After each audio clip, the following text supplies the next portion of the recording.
était une fois une jeune fille nommée Idara qui vivait seule avec son beau-père. Sa mère est morte après lui avoir donné naissance, laissant à son père la seule responsabilité de s'occuper d'elle. Pendant plus de 18 ans, son père, Eddie Khan, a pris soin d'elle, lui offrant le meilleur de tout dans la vie. Ils ont passé tellement de temps ensemble, créant un lien qui semblait indestructible.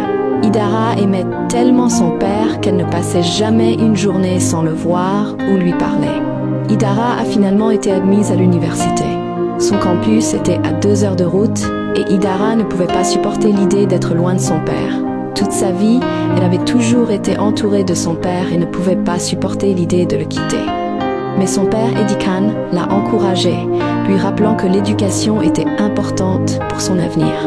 Il a promis de lui rendre visite souvent et Idara était si heureuse de savoir que son père n'était jamais revenu sur sa promesse. Elle partit pour l'école et se fit de nouveaux amis qui firent de son séjour à l'école une expérience agréable.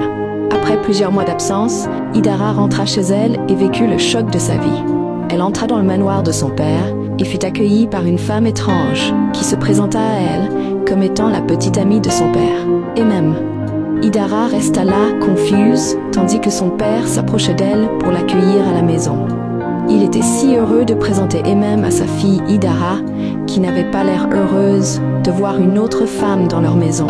Idara força un sourire, essayant de masquer la tempête qui se préparait en elle. Elle avait toujours pensé que son père était le sien seul, un lien qu'elle croyait trop sacré pour être partagé avec quelqu'un d'autre. Mais Idara savait qu'il ne fallait pas montrer son mécontentement devant son père. Elle fit semblant de sourire, tout en parlant chaleureusement à Emem, qui était si ravie de voir à quel point elle avait l'air heureuse.